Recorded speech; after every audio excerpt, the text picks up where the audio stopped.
కొద్ది నిమిషాలు దేవుని వాక్యాన్ని ధ్యానం చేద్దాం. పరిశుద్ధ గ్రంథముల నుంచి 119వ కీర్తన 57వ వచనం నుంచి 63 వచనాలు చదువుకుందాం. యెహోవా, నీవే నా భాగము, నీ వాక్యం అనుసరించి నడుచుకుందునని నేను నిశ్చయించుకొని ఉన్నాను. కటాక్షముంచుమని నా పూర్ణ హృదయంతో నిన్ను బతిమాలుకొనుచున్నాను. నీవిచ్చిన మాట చొప్పున నన్ను కరుణింపుము. నా మార్గములో నేను పరిశీలన చేసుకుంటుని, నీ శాసనము తట్టు మరలుకొంటిని. నీ ఆజ్ఞలను అనుసరించుటకు నేను జాగు చేయక త్వరపడితిని. భక్తిహీనుల పాశములు నన్ను చుట్టుకొని ఉన్నను, నీ ధర్మశాస్త్రం నేను మరవలేదు. న్యాయమైన నీ విధులను బట్టి నీకు కృతజ్ఞతాస్తులు చెల్లించుటకు రాత్రివేళ నేను మేలుకొని వాడను. నీ యందు భయభక్తులు గల వారందరికీ నీ ఉపదేశములను అనుసరించు వారికి నేను చెల్లికాడను. దేవుడి మాటలు మన వెలుగులో అర్థమవుటకు సహాయం చేయనుగాక. ప్రియమైన దేవుని బిడ్డలారా, ఈ యొక్క రాత్రికాల ప్రార్థనలో చేరిన మనందరితో ప్రభు మాట్లాడే మాటలు మనం ధ్యానం చేద్దాం. ఇందులో చదువుకున్న వాక్య భాగంలో పైన ఒక మాట ఉంది. ఏంటి ఆ పదం అంటే హేత్ అనే పదం ఉంది. గమనించండి, హేత్ అనే పదం ఉంది. ఈ 119వ కీర్తనలో చాలా ఉంటాయి. హేతు అనేది ఇది ఒక అక్షరం పేరు, ఒక అక్షరాన్ని హేత్ అని అంటారు. హేతు అనగా ఏంటి అర్థము అంటే భయము లేక భీతి. చుట్టుముట్టినప్పుడు ఆ ప్రాంతంలో ఒక వ్యక్తిగా ఉన్నప్పుడు ఆ వ్యక్తికి చుట్టూ ముట్టారనుకోండి, వెంటనే ఏమంటారంటే హేత్ అంటారు. అంటే భయము లేక భీతి. చాలాసార్లు మనం ఒంటరిగా ఉన్నప్పుడు మనకు కూడా హేత్ కలుగుతుందా లేదా? అంటే భయం కలుగుతుందా లేదా? తప్పకుండా భయం కలుగుతుంది. ఈ 119వ కీర్తన రాసినటువంటి భక్తుడు దావీదు భక్తుడు. ఆ దావీదు భక్తుని జీవితంలో భయమును కలిగించే పరిస్థితి ఒకరోజు వచ్చింది. ఆ విషయాన్ని మనం చూస్తే మొదటి సమూయేలు గ్రంథం 23వ అధ్యాయం 25వ వచనం నుంచి, సౌలును అతని జనులను తన్ను వెదుకుటకై బయలుదేరిన మాట దావీదు విని కొండ శిఖరము దిగి మాయోను అరణ్యమందు నివాసము చేసెను. సౌలు అది విని మాయోను అరణ్యంలో దావీదును తరుమబోయెను. అయితే సౌలు పర్వతము ఈ తట్టునను, దావీదును అతని జనులు పర్వతము ఆ తట్టును పోచుండగా దావీదు సౌలు దగ్గర నుండి తప్పించుకొని పోవాలని త్వరపడుచుండెను. సౌలును అతని జనులను దావీదును అతని జనులను పట్టుకొనవలనని వారిని చుట్టూ కాసుకొని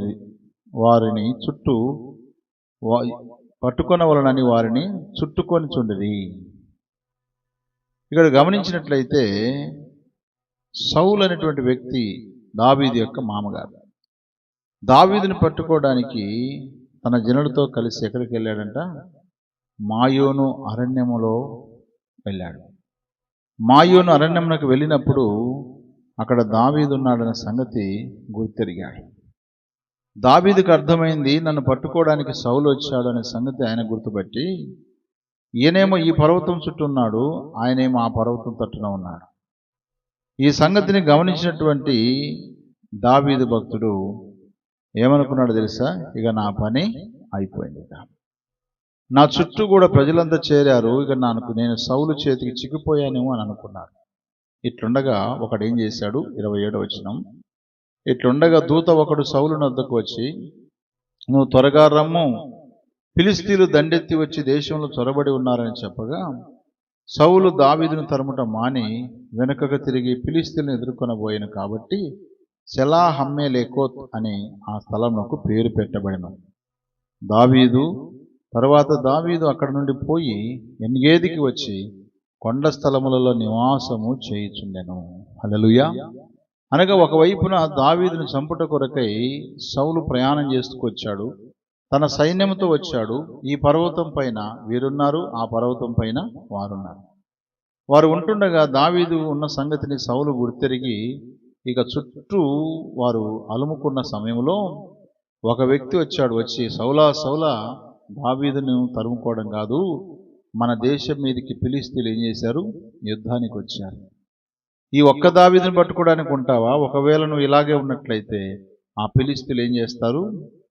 మన యొక్క పట్టణాన్ని పాడు చేస్తారు, యెరూషలేమును పాడు చేస్తారు. కాబట్టి నువ్వు వెనక్కి వచ్చేసి అని చెప్పగానే ఆ ఫిలిష్తీయులను తరుముట కొరకై, ఆ ఫిలిష్తీయులతో యుద్ధము చేయుట కొరకై సౌలు వెళ్ళిపోయాడు.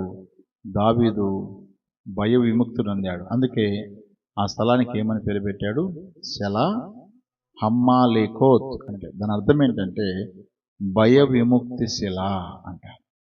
అంటే భయముతో ఉన్నటువంటి దావీదు భక్తునికి భయ విముక్తిని కలుగజేసిన ఆ స్థలానికి ఆయన పెట్టిన పేరు సెలా హమ్మాలేకోత్.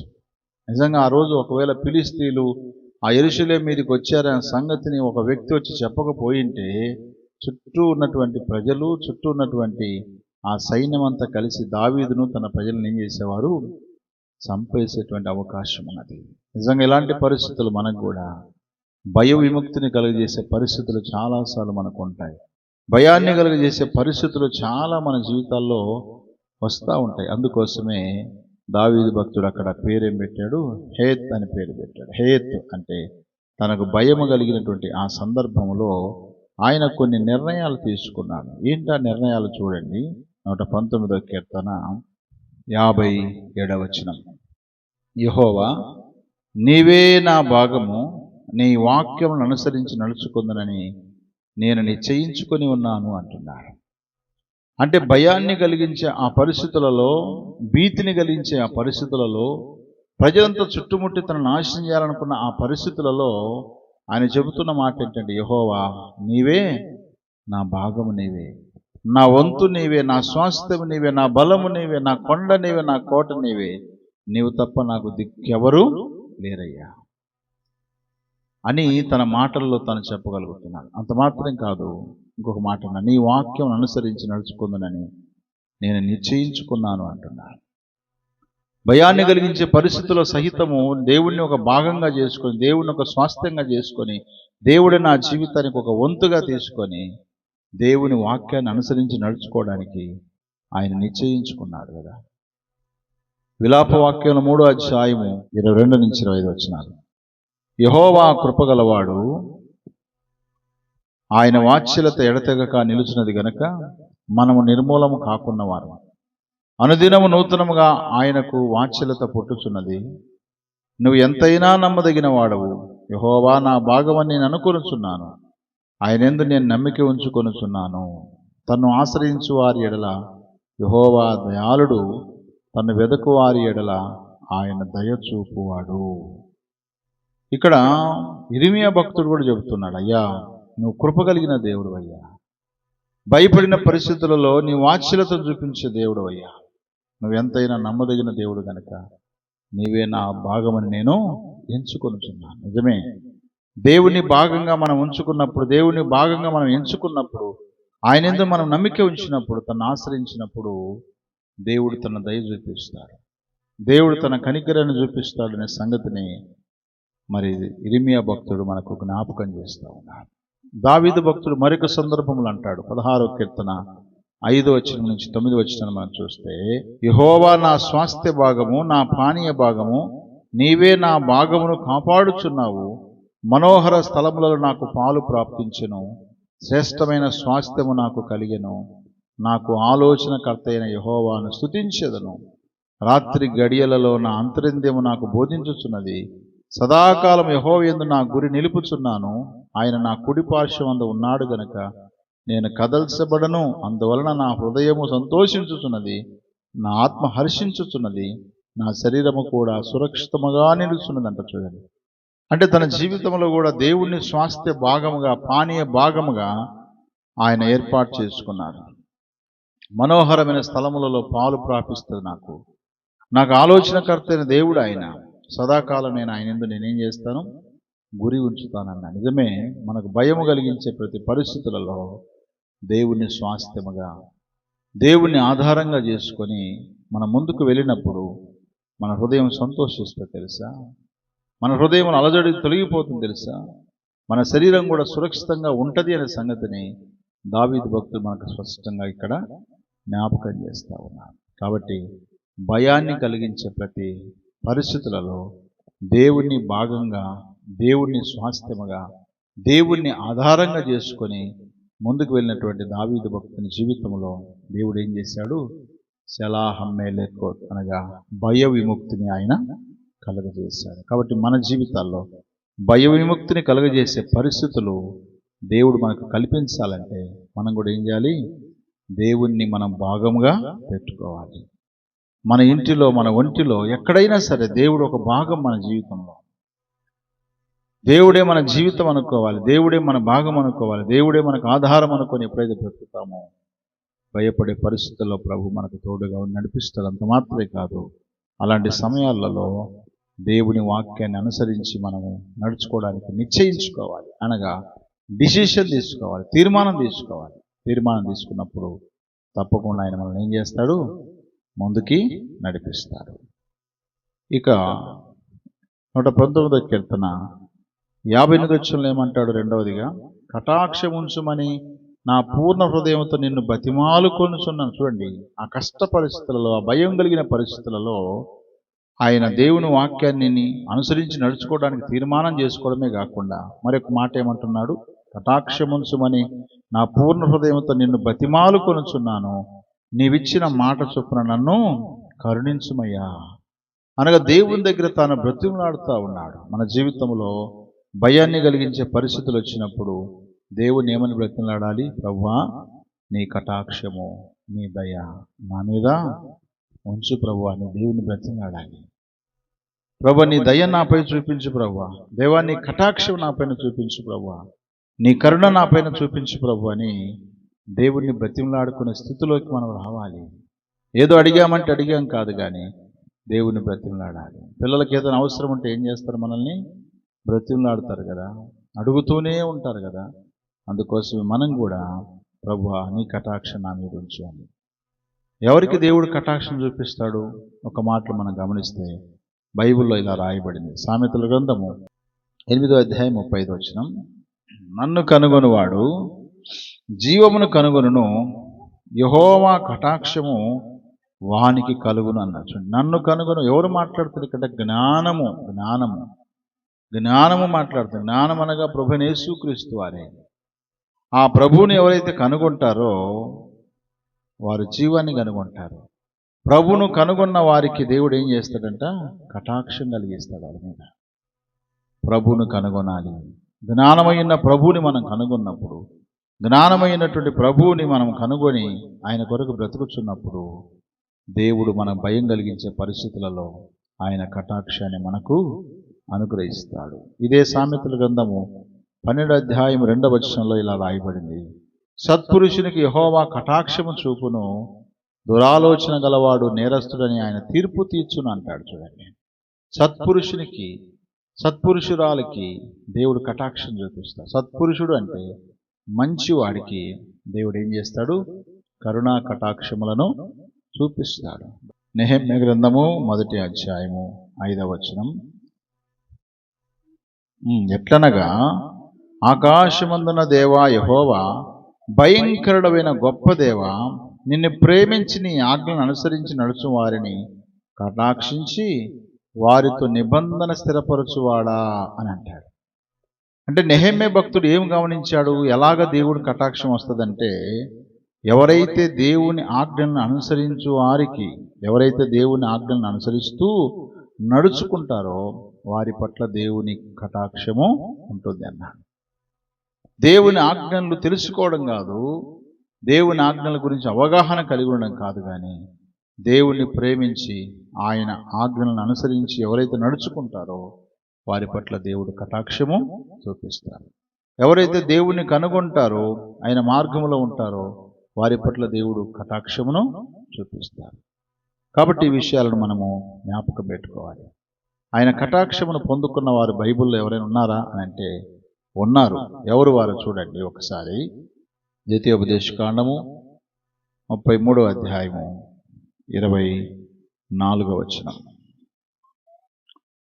ఆషేరును గూర్చి ఇట్లా నేను, ఆషేరు తన సహోదరుల కంటే ఎక్కువగా ఆస్వాదింపబడును, అతడు తన సహోదరుల కంటే కటాక్షమునందును తన పాదములను తైలముతో ముంచుకొనును అంటాడు. చూడండి, ఆషేరు ఎవరు తెలుసా మీకు? 12 గోత్రాలు ఉన్నాయి కదా, ఈ 12 గోత్రాల్లో ఆషేరు గోత్రం ఉంది. ఈ ఆషేరు గోత్రపు లేక ఈ ఆషేరు అనేటువంటి వ్యక్తి తన సహోదరులందరికంటే ఎక్కువగా ఆస్వాదింపబడతాడని, అతడు తన సహోదరుల కంటే కటాక్షం ఎక్కువగా దేవుని ద్వారా పొందుకుంటాడని తన గురించి రాయబడింది. కనుక ఆషేరు కటాక్షింపబడ్డాడు. ఆషేరు కటాక్షింపబడతాడని దేవుడు వాగ్దానం చేశాడు కదా.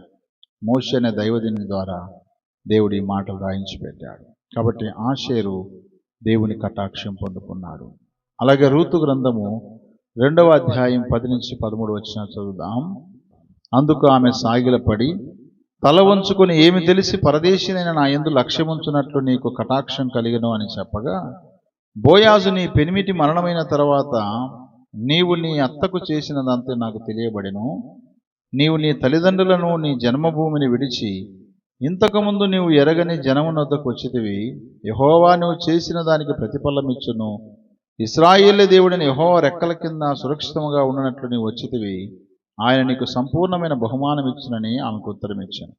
అందుకు ఆమె, నా ఏలినవాడా, నేను నీ పనికెత్తలలో ఒకదానను కాకపోయినను నీవు నన్ను ఆదరించి నీ దాసురాలునకు నా యందు ప్రేమ కలిగి మాట్లాడితే గనక నా ఎడల నీకు కటాక్షం కలగనిమ్మని చెప్పాను. చూసారా?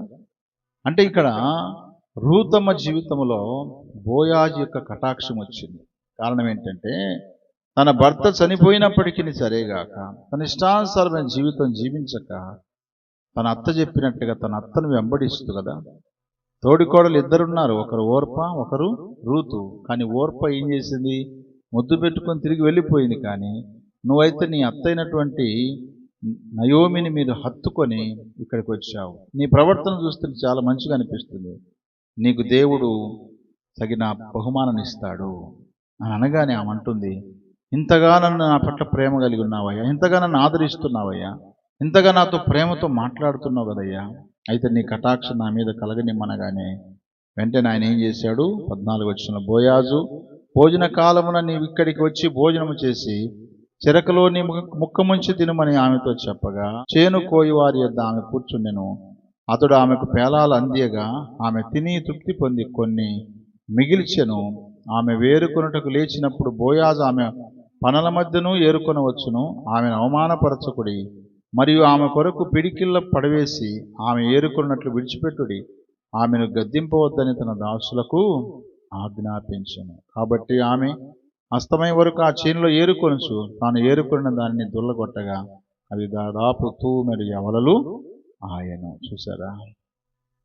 అంటే ఆ బోయాజు, పొలం యజమానుడైనటువంటి బోయాజు ఆ యొక్క రూతమ్మ పట్ల కటాక్షం చూపించాడు.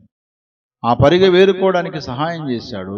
అంత మాత్రమే కాదు, ఆయన ప్రేమించాడు, ఆయన ఆదరించాడు, ఆశీర్వాదకరమైన మాటలు ఆమెతో మాట్లాడాడు, తినడానికి పేలాలు కూడా ఇచ్చాడు, తినడానికి ఆహారం ఇస్తే ఆమె తిని తృప్తి పొందిన తర్వాత తాను మిగిలిచ్చిన దాన్ని చూపించి ఆమెకి ఇచ్చింది. అనగా వాళ్ళ అత్తకు తీసుకుంటే ఎంత మంచి కోడలేనే.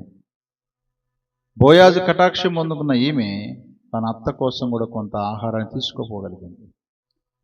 కాబట్టి ప్రియులారా, రూతు మంచి ప్రవర్తన కలిగి ఉంది కనుక ఆమె మీద బోయాజు కటాక్షం వచ్చింది.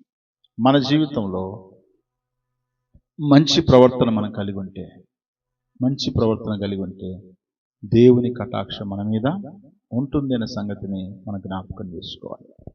ప్రభువైన యేసును కన్నటువంటి మరియమ్మ తన మాటల్లో ఈ మాట చెప్పింది. ఏంటి ఆ మాట చూడండి. లూకాసు సువార్త 1వ అధ్యాయము 46-47 వచనాలు మనం చూస్తే, యేసు ప్రభువారిని కన్నటువంటి కన్య అయిన మరియ ఇలా మాట్లాడుతూ ఉంది. ఏమని మాట్లాడుతుంది? అప్పుడు మరియ ఇట్లనెను, నా ప్రాణము ప్రభువును గణపరుచుచున్నది, ఆయన తన దాసురాలి దీనస్థితిని కటాక్షించెను. హల్లెలూయా. అంటే దేవుని చేత కటాక్షింపబడినటువంటి మరియమ్మ ఇక్కడ చూస్తాం. మరియా లేక మరియమ్మ దేవుని కటాక్షమును ఆమె పొందుకోగలిగింది, దేవుని కటాక్షను పొందుకోగలిగింది. అందుకే ఆమె అంటుంది, నీ దాసురాలి దీనస్థితిని కటాక్షించుతావయ్యా. బైబిల్లో రాయబడి పెంట కుప్పల నుంచి బీదలను ఆయన పైకి లేవని యేసు ప్రభు వారికి ఒకవేళ ఆమె జన్మనివ్వకపోయింటే ఈరోజు మరియమ్మ గురించి ఎవరు మాట్లాడేవారు ఉండేవారు కాదు కదా. ఎవరు మాట్లాడేవారు కాదు. కారణం ఏంటంటే సర్వలోక జగద్రక్షకుడైన యేసును తన గర్భమున మోసి 9 నెలలు మోసి లోకానికి రక్షకుడిగా ఇమ్మానుయేలుగా జన్మనిచ్చిన తల్లిగా కన్యమరియా కటాక్షింపబడింది. ఇంకా మనం గమనిస్తే దానియేలు గ్రంథం 2వ అధ్యాయము 17వ వచనం. అప్పుడు దానియేలును తన ఇంటికి పోయి తన స్నేహితులైన హనన్యాకును మిషాయేలునకును హజర్యాకును సంగతి తెలియజేసి తానును తన స్నేహితులను బబులోనులో తక్కిన జ్ఞానులతో కూడా నశింపకున్నట్లు ఆ కళ యొక్క మర్మ విషయములలో పరలోకమందున దేవుని వలన కటాక్షం పొందు నిమిత్తమై ఆయనను వేడుకొనుడని వారిని హెచ్చరించగా నెబుకద్నెజరు రాజు తనకొచ్చిన కళను బట్టి తాను నిద్రపట్టక అలాగుండిపోయాడు. తన దగ్గర ఉన్నటువంటి వారందరినీ పిలిచి, ఇదిగో కళను దాని భావం తెలియజెప్పండి, లేకపోతే మిమ్మల్ని అందరినీ చంపేస్తానని ఒక ఆర్డర్ ఇచ్చేశాడు. ఆర్డర్ ఇచ్చినప్పుడు ఈ సంగతి ఎవరికి తెలిసింది? అదే బబులోను దేశంలో దాసులుగా ఉన్నటువంటి దేవుని దాసులైన దానియేలుకును షడ్రకు మేషకు అబేద్నెగోకు తెలిసింది. ఈలోగా దానియేలు వెంటనే ఒక నిర్ణయం తీసుకొని తన స్నేహితులు పిలిచి, రండి త్వరగా మనము ప్రార్థన చేద్దాం, దేవుని వలన మనం కటాక్షం పొందడం కోసమే దేవుని వేడుకుందామని వారు చెప్పినప్పుడు వారు ఏకీభవించారు. 19వ వచనంలో అంతట రాత్రి యందు దర్శనము చేత ఆ మర్మము దానియేలునకు బయలుపరచబడిన గనుక దానియేలు పరలోకమందున్న దేవుణ్ణి స్తుతించెను రాయబడింది. హల్లెలూయా.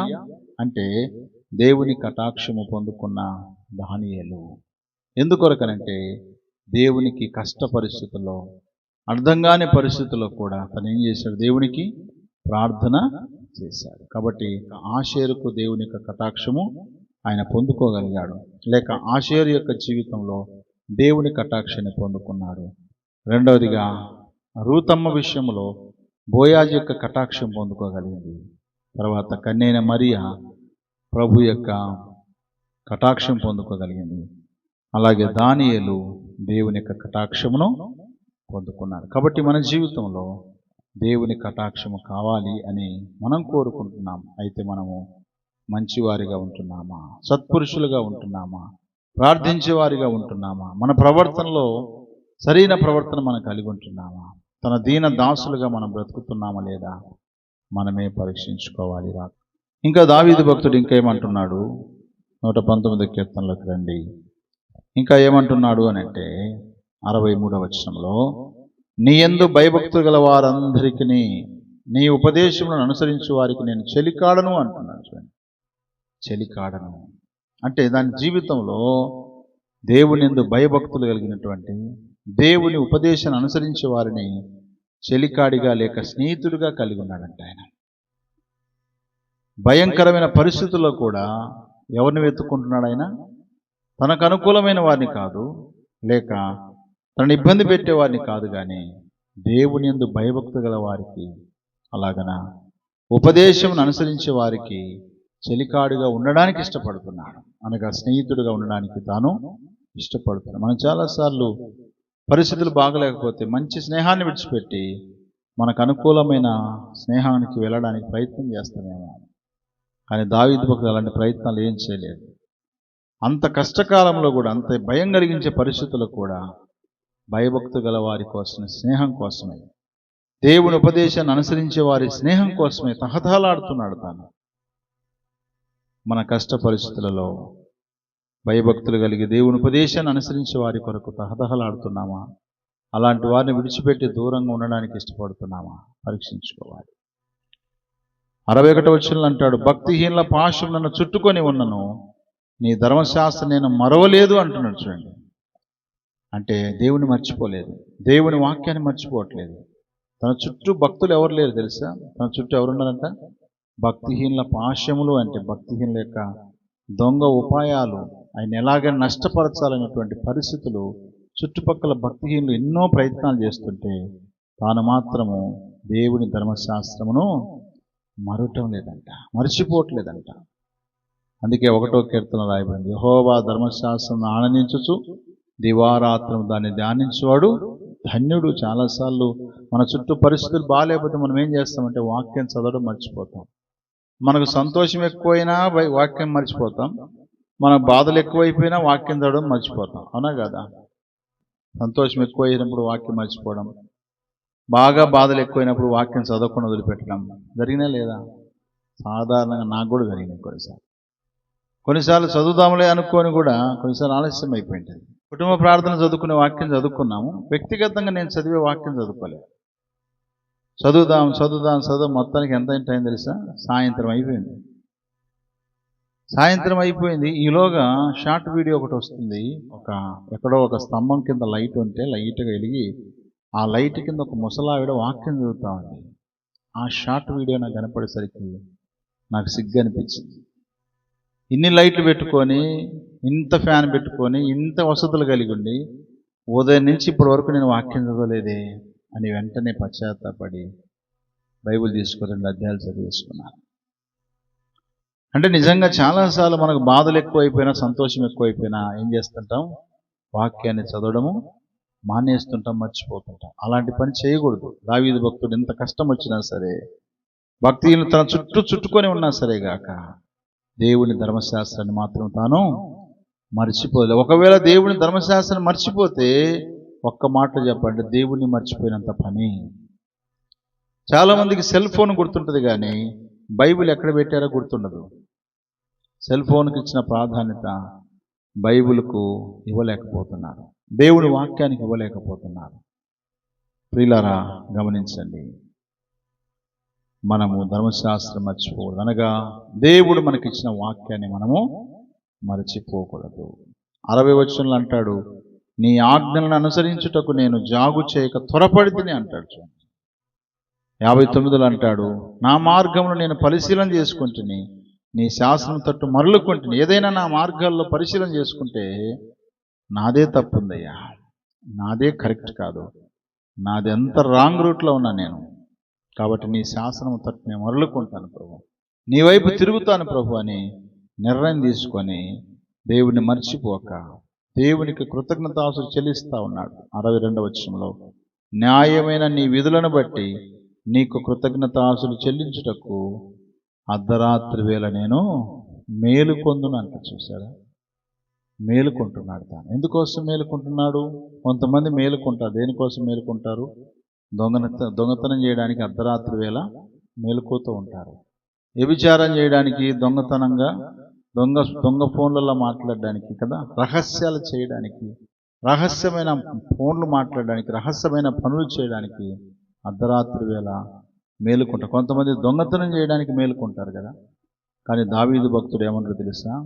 న్యాయమైన నీ విధులను బట్టి నీకు కృతజ్ఞతాస్తుతులు చెల్లించడం కోసమే నేను అర్ధరాత్రి వేళ లేచి మేలుకుంటాను అంటున్నాను. నిజమే, ఎప్పుడైనా మేలుకొచ్చిన ప్రభువా నీకు స్తోత్రం నాయనని, ప్రభువా ఈ సమయంలో నాకు మెలకు ఇచ్చావు, ఇదిగో నా జీవితాన్ని కార్యాలు చేసావని దేవుని ఎప్పుడైనా మనం స్తుతించగలుగుతున్నామా? దేవునికి కృతజ్ఞతాస్తుతులు చెల్లించగలుగుతున్నామా? దావీదు భక్తుడైతే, నీ న్యాయమైన విధులను బట్టి నేను నీకు కృతజ్ఞత చెల్లించడానికి నేను మేలుకుంటానయ్యా. చాలాసార్లు మనం మేలుకో రాదు కదా. యేసు ప్రభు శిష్యులు ఆయన ప్రార్థన చేయడానికి వెళ్ళినప్పుడు ఏం చెప్పాడు? మీరు నాతో కలిసి ప్రార్థన చేయండి అంటే వారు వచ్చేసరికి గురకలు పెట్టి నిద్రపోతున్నారు. అప్పుడు ప్రభు అన్నాడు, ఒక్క గడియైనా మీరు మేలుకొని ఉండలేరా అన్నాడు. ప్రార్థించుటకు మేలుకోవాలి, దేవుని స్తుతించుట కొరకై, కృతజ్ఞత చెల్లించుట కొరకై మేలుకోవాలి, దేవుని వాక్యాన్ని చదవడానికి కొరకై మేలుకోవాలి, ప్రార్థన చేయడానికి మేలుకోవాలి. కానీ ఇప్పుడంతా పూర్తిగా రివర్స్ జరుగుతుంది. దేవునికి ఆయాసమైన కార్యాలు చేయటకు చాలామంది మెలుకుతూ ఉంటున్నారు.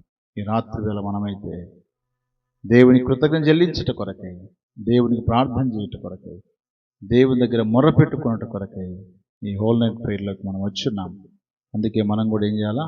మెలుకుతూ ఉండి ప్రార్థన చేయాలి. మెలుకుతూ ఉండి మీరు ప్రార్థన చేయకపోతే శోధనలో మీరు ప్రవేశిస్తారంటాడు ప్రభు. శోధనలో ప్రవేశించుకునేలాగా మెలుకోగలిగే ప్రార్థన చేయమని ప్రభు వాక్యం మనకు సెలవిస్తుంది. కాబట్టి ప్రియులారా, దావీదు భక్తుని యొక్క అనుభవాలలో మనం నేర్చుకోవాల్సిన సంగతులు ఏంటంటే, మన జీవితాల్లో భయం కలిగించిన పరిస్థితులలో దేవుడే నా భాగమని ఆయన వాక్యాన్ని అనుసరించి నడుచుకోవడానికి నిర్ణయం తీసుకొని దేవుని కటాక్షం కొరకై పూర్ణ హృదయంతో దేవుని దగ్గర బ్రతిమలాడుతూ దేవుని కటాక్షాన్ని పొందుకొని దేవుని ఆజ్ఞలను అనుసరిస్తూ ధర్మశాస్త్రాన్ని మర్చిపోకుండా దేవునికి కృతజ్ఞతాస్తుతులు చెల్లిస్తూ మనం మెలుకోగలిగి దేవుని యందు భయభక్తులు కలిగి దేవుని ఉపదేశాన్ని అనుసరించేటువంటి చెలికారులను లేక స్నేహితులను కోరుకుంటూ ఈ లోకంలో ప్రభు కొరకై మనం జీవించాలి. రాబోతున్నటువంటి సెప్టెంబర్ మాసంలో ఎలాంటి నిర్ణయాల చేత మనం ముందుకి కొనసాగుదాం. దేవుడు అలాంటి కృప పరిశుద్ధాత్మ దేవుడు మనందరికీ సహాయం చేయనుగాక. ఆమేన్.